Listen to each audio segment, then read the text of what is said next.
இப்ப நான் கடையில வாங்கி தண்ணி குடிச்சிடுறேன். மற்ற உயிரினங்கள் மானோ, மயிலோ, கொக்கோ, குருவியோ, யானையோ, சிங்கமோ, புலியோ, கரடியோ என்ன செய்யும்? அதெல்லாம் செத்துரும். அதெல்லாம் செத்தா நான் மட்டும் இப்படி வாழுவேன். உங்களுக்கு விளங்குத? அப்ப நீங்க இதை வலியுறுத்துவது, எதிர்காலத்தில் நீ எதை நோக்கி நகர போற, எத்தனை நாளைக்கு இந்த முதலாளிகள் தண்ணீரை உறிஞ்சி உறிஞ்சி வித்துருவான்? கீழே போய் தண்ணீரை உறிஞ்சி வாழக்கூடிய பனையே கழுத்து முறிஞ்சு சாகுதுன்னா 1000 அடிக்கு கீழே உனக்கு தண்ணி இல்ல. அப்ப உன் நிலம் பாலைவனமா மாறிக்கிட்டு இருக்கு. பாலைவனத்தில் எந்த உயிரினமும் வாழ முடியாது. அந்த நிலைக்கு நீ தள்ளப்பட்டுக்கிட்டு இருக்க, எச்சரிச்சுக்கங்கிறதான் பனை மரம் செத்து நிரூபிக்குது. பாக்கு மரம், தென்னை மரம் செத்து நிரூபிக்குது. உங்களுக்கு புரியுதுன்னு நினைக்கிறேன். அப்ப அத என்னுடைய தலைமுறை இந்த பிள்ளைக்கு நான் சொல்லிக் கொடுக்க வேண்டியது, இவனுக்கு மாமனா ஒரு தண்ணீர் மாநாடு, இந்த தண்ணீர் உன்னோட பேசும். அது தன் தாயா இருந்து அது கேள்வி கேட்கும் பாருங்க. அப்போ உங்களுக்கு புரியும் இந்த தண்ணீர் எவ்வளவு பெருசு, நம்ம என்ன பண்றோம்ட்டு.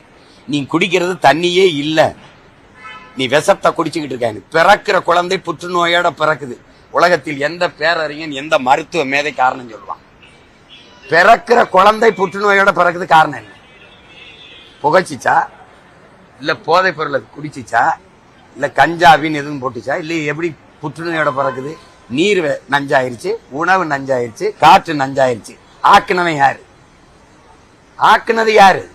அதான் கேள்வி. அதுக்குதான் இந்த தண்ணீரின் மாநாடு, அதுக்கப்புறம் கடல் அம்மா மாநாடு. புரியுதுன்னு நினைக்கிறேன். கடல் தான் என்ன, தண்ணீர்னா என்னன்னு தெரியாம வாழ்ந்து பயன் இல்லை. மரத்தின் பயன் என்னன்னு தெரியாம வாழ்ந்து பயன் இல்லை. இல்ல, திரும்ப திரும்ப சொல்றேன், மனிதர்கள் இல்லாம மரங்கள் வாழ்ந்துரும். நான் மரங்கள் இல்லாம மனிதர்கள் மட்டும் இல்ல, உலகில் எந்த உயிரினமும் வாழ முடியாது. இதை கற்பிக்காதது கல்வியா எப்படி இருக்க முடியும்? கல்வி கற்பிக்கல, நாங்க கற்பிக்கலைன்னா நாங்க எப்படி இந்த மண்ணை நேசிக்கிற பிள்ளைகளா இருக்க முடியும்? அதுக்காக தான் இந்த வேலையை செய்யறேன். ஏன்னா தண்ணிக்கு ஓட்டு இருக்கான்னு கேட்க கூடாது, தண்ணிக்கு வாக்கு இருக்கான்னு இல்ல, நாக்கு இருக்கிற எல்லாருக்கும் வாக்கு இருக்கு, வாக்கு இருக்கிற எல்லாருக்கும் ஒரு தாகம் இருக்கு. அதான் தண்ணீரின் மாநாட்டுக்கு வரும்போது தண்ணி குடிக்காம வா, நான் பேசுற அர்த்தம் உனக்கு புரியும் சொன்னேன். எப்படி இருக்கீங்க ஐயா? விளங்குதா? அதான்